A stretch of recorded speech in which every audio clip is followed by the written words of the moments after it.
कि पटेल और गुर्जर एक है। गुर्जर शिरोमणि श्री सरदार वल्लभ भाई पटेल, पटेल गुर्जर मराठा कुर्मी हम सब एक है और पूरे भारत में हम 27 करोड़ लोग हैं। पूरे भारत में हम 27 करोड़ लोग हैं। गुर्जर शिरोमणि श्री सरदार वल्लभ भाई पटेल के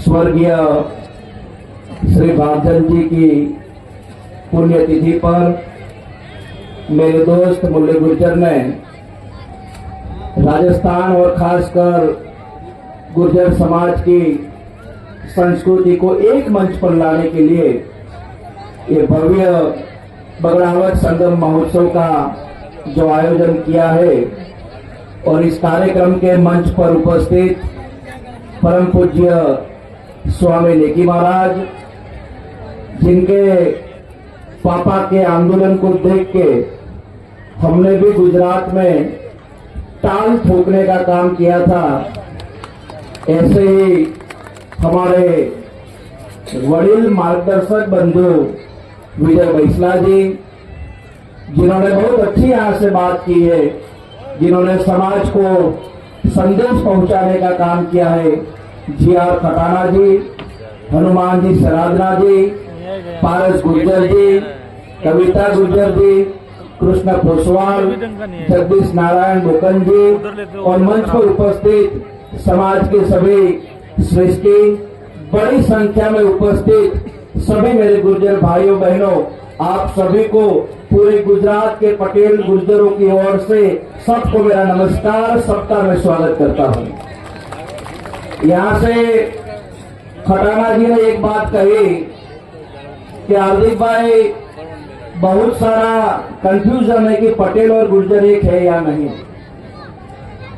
मैं 2015 में जब जीएमडीसी ग्राउंड में जब हमने पटेल आरक्षण आंदोलन की शुरुआत की थी, तब मैंने ये कहा था कि पूरे देश में पटेल गुर्जर मराठा कुर्मी हम सब एक है और पूरे भारत में हम 27 करोड़ लोग हैं। पूरे भारत में हम 27 करोड़ लोग हैं।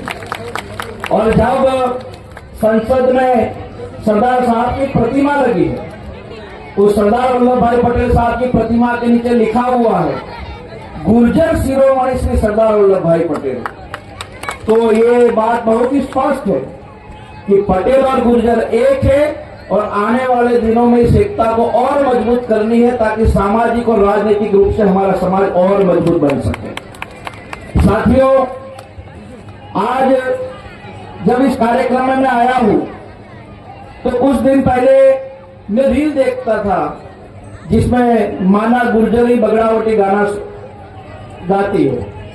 आज जब मैं इस कार्यक्रम में आया तो एक बात बहुत ही स्पष्ट है कि ये कार्यक्रम सिर्फ मनोरंजन का नहीं है, ये कार्यक्रम विलुप्त हो रही बगड़ावट गाथा को पुनः स्थापित करने का ये कार्यक्रम आज पुण्यतिथि पर भाई मुरली ने किया है और उसकी पूरी टीम को मैं बहुत बहुत अभिनंदन देता हूं। ऐसे कार्यक्रमों के माध्यम से हम समाज की उन विरासत को पुनः जागरूक कर सकते हैं जो विरासत बहुत सालों पहले से हम कहीं ना कहीं उसको साइलेंट कर रहे हैं, उसको खो रहे हैं। अभी एक मीडिया पत्रकार ने पूछा, हार्दिक भाई हम कुछ नौजवान लड़कों को पूछ रहे थे कि बगड़ावटी गाना होता क्या है, तो बहुत सारे नौजवानों की इसके बारे में मालूम नहीं है।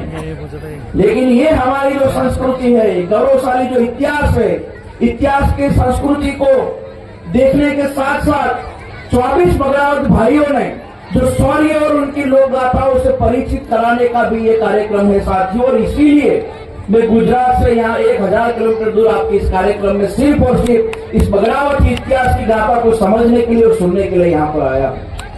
साथियों, एक बात बहुत ही स्पष्ट है कि हमें हमारे समाज को राजस्थान के भीतर या राजस्थान के बाहर सामाजिक और राजनीतिक रूप से मजबूत करना है, तो ऐसी इतिहास को पुनः जीवित करने का काम नौजवानों को करना पड़ेगा।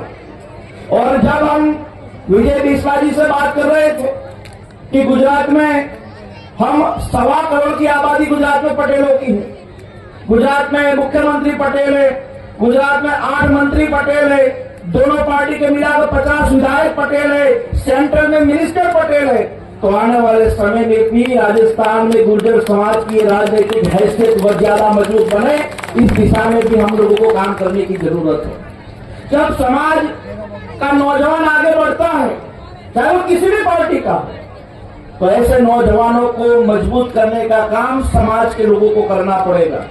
खटाना जी ने बहुत अच्छी बात की। मैं विजय मेसवा जी से भी ये बात कर रहा था कि आज राजस्थान में भले ही हमारे विधायक होंगे, कुछ सांसद होंगे, लेकिन ऐसा कौन है स्वर्गीय राजेश पायलट जी के बाद, माननीय मेसवा जी के बाद, जो समाज को एक छत के नीचे एक आवाज पर इकट्ठा कर सके। आज पूरे राजस्थान में हमें गुर्जर समाज से ये ढूंढना बहुत मुश्किल हो जाता है। ऐसे समय में चाहे विजय मेसवा जी हो, सचिन पायलट जी हो, ये आज भी हमारी समाज की उन शक्तियों को मजबूत करने के लिए खड़े हैं जिनको हमारी जिम्मेवारी उन लोगों को मजबूत करना चाहिए। और आने वाले दिनों में ये काम हम करेंगे तो ऐसे सांस्कृतिक कार्यक्रमों के माध्यम से हम हमारी आने वाली पीढ़ी को और मजबूत कर सकते हैं। साथियों, मैं इतना कह सकता हूं कि जब मैं इस कार्यक्रम में आ रहा था, मैं अभी खिरनी अपने दोस्त के वहां बैठा था, उससे भी मैं बात कर रहा था कि हमें हमारे समाज को व्यसन मुक्त करने के लिए भी एक बड़ा बेड़ा उठाना पड़ेगा। ये बात अगर किसी को पसंद आए या ना भी आए, लेकिन अगर हमारा नौजवान पूरी तरह से स्वस्थ होगा, पूरी तरह से समाज के भीतर हो रही योजनाओं के बारे में समझता होगा, तभी हम आने वाले 20, 25, 30 साल का आयोजन समाज के लिए बना सकते हैं। एक बात बहुत स्पष्ट है कि ऐसे कार्यक्रम या यहाँ कही गई बात आने वाले 1-2 दिन में नहीं होने वाली, लेकिन ये प्लान, ये तैयारी हो कि आने वाले 5, 10, 15 साल में हमें इस स्थिति में आगे बढ़ना है, तो मैं ये मान सकता हूँ कि गुर्जर समाज उस दिशा में जितना मैं सोच सकता हूँ उससे ज्यादा आगे बढ़ सकता है साथियों। और एक बात बहुत स्पष्ट है, कभी आप आइए बिस्ला जी, मैं आपको आमंत्रित करता हूँ, एक बार आप गुजरात यहाँ हमारे पंचों को लेकर आइए और देखिए कि किस हिसाब से हम लोगों ने वहाँ छात्रावास तैयार किया है। जैसा मंदिरों का काम हम निर्माण कराते, उसी हिसाब से अभी हमने वहाँ समाज की ओर से सरदार धाम का एक बड़ा बिल्डिंग तैयार किया, जहाँ एक ही काम है उस सरदार धाम के भीतर कि समाज के नौजवानों को सरकारी नौकरियों के लिए पूरी तरह से तैयार करना। और 5 साल के भीतर सरदार धाम ने 10,000 पटेल नौजवानों को सरकारी नौकरियों में भेजा। 10,000 पटेल नौजवानों को। राजनेता जो होगा वो 5, 10, 15 साल के लिए समाज की सेवा कर सकता है। अगर उसके ज्यादा लक अच्छे हो, अच्छा उसका ग्रह चलते हो, तो 50 साल की राजनीति हो सकती है। लेकिन समाज का नौजवान अगर IAS, IPS या RS की अच्छी खासी पोस्ट पे होगा तो 58 साल में रिटायर होगा, तब तक समाज की सेवा कर सकता है साथियों। और इस दिशा में हम काम करेंगे तो मेरा ये मानना है कि आने वाले दिनों में जो सोच या विजय मेसवा जी और बाकी अन्य लोगों की है, उस सोच के हिसाब से हम आगे बढ़ सकते हैं। मेरे साथियों, हम और आप एक है और हम और आप एक रहेंगे तो आने वाले दिनों में हम बहुत कुछ कर सकते हैं। चाहे महाराष्ट्र की बात हो, चाहे हरियाणा की बात हो, चाहे उत्तर प्रदेश की बात हो, गुजरात की हो, मध्य प्रदेश की हो, राजस्थान की हो, हमारी जो कौम है उस कौम के भीतर रही शक्तियों को सिर्फ जगाने की जरूरत है। हमारी कौम मजबूत है, हमारी कौम आर्थिक रूप से सक्षम है, हमारी कौम खेती करती है, हमारी कौम राजनीति में भी, हमारी कौम शिक्षा में भी आगे बढ़े। लेकिन अपनी अंदर रही शक्तियों को अगर जगाने का काम करेंगे तो आने वाले दिनों में जो सोच यहाँ मेसवा जी लेकर बैठे हैं उनके भीतर बहुत सारी योजनाएं समाज के लिए, उस योजनाओं को हम सफल बना पाएंगे।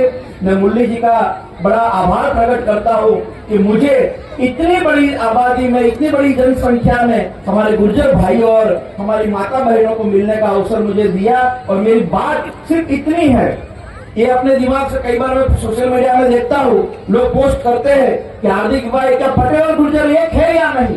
तो मैं आज फिर से आपको बोल रहा हूँ, पटेल और गुर्जर एक है और एक रहना चाहिए। इसके लिए हम लोगों को काम करना है। सरदार वल्लभ भाई पटेल हो, राजेश पायलट जी हो, इन लोगों ने समाज के लिए बहुत सारा काम किया।